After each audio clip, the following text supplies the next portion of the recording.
Hi there and welcome either back to High Value Writing or welcome here for the first time. My name's Erin Lebax and I have a question for you. Do you wish your writing flowed like a river? Smooth, a reader never gets lost, everything feels logical? I do, but sometimes my writing turns out choppy and I think my reader might get lost if I'm pinging back and forth. There's an easy solution for this. I call it a word thread. So let's figure out how to add flow to our writing with this example right here. Okay, so these two sentences, they are related obviously, but they don't flow that well. One doesn't lead to the other. The parking lot lighting is solar powered. So right now I'm thinking about solar power. And then the next sentence starts, wait, I thought we were talking about solar power. Okay, anyway, we can reduce both our bills and carbon footprint by using this kind of energy. Oh, okay, yeah, we were talking about solar. If I want to reorg that second sentence, I can easily make this flow a little bit more. Let's try it out. Here's what I'm going to do. I'm going to keep the same first sentence, but with the second one, I'm just going to swap the two ideas change the order of them around. The parking lot lighting is solar powered. I'm thinking about solar right now.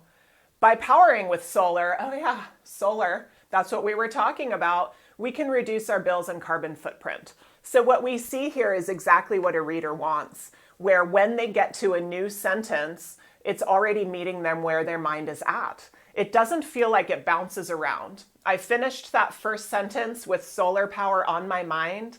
The second sentence started that same way. So me, the reader, I'm never getting lost.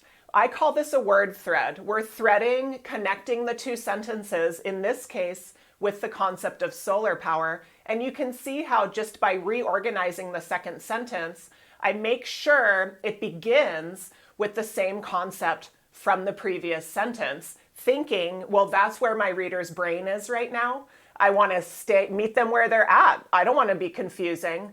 I'm going to start staying on that concept of solar and then move forward with my sentence. Let's look at a couple more examples of how to do this.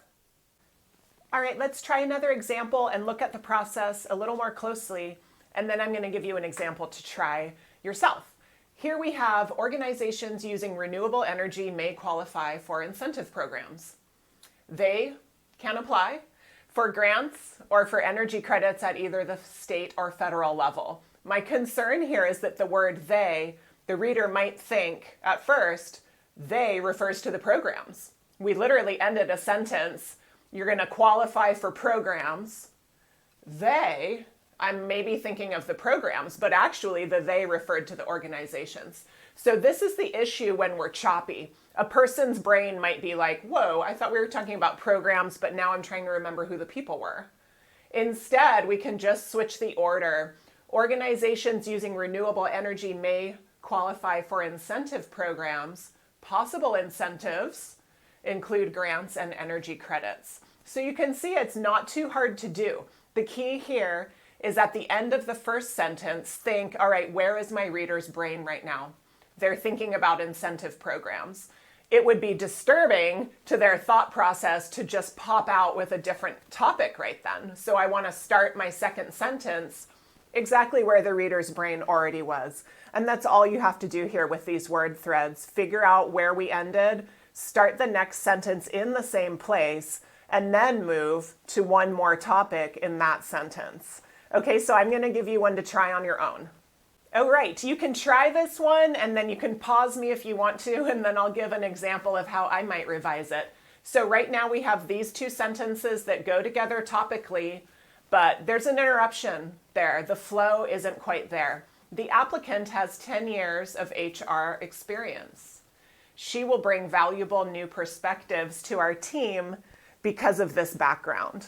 So if you'd like, put me on pause for a moment in your notes, try to figure out how would you reorg that second sentence to make sure your reader's brain starts out where it already was from the first sentence. Okay, so go ahead and give it a try if you'd like, and then I'll pop up on the screen here what I might do as a revision.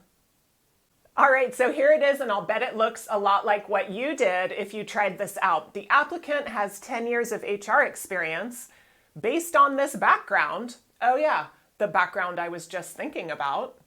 She'll bring valuable new perspectives to our team. All right, so try this out. This can really help you because anywhere in your paragraph you can get this done. Anywhere that you think, ooh, the reader might be getting lost, anytime you're talking about a pretty complex topic or something technical, scientific, something that requires many steps, this is a good way to prevent your reader from getting confused, which, as we know, when our readers are not confused, they feel like we cared about them, like we provided writing that was easy to read, easy to digest and use. And that's what we want. That keeps a positive relationship with our readers, and it helps us meet our goals as a result. So thanks for watching, everybody. Try out this word thread. Process if you'd like. And there are always lots more strategies like this in the High Value Writing book, which you can find on Amazon and other major booksellers. It does cover this topic of flow and quite a few other topics about clarity and concision, and it always includes examples. So check it out if you like. I'll look forward to seeing you at our next video. Bye. Have a good day.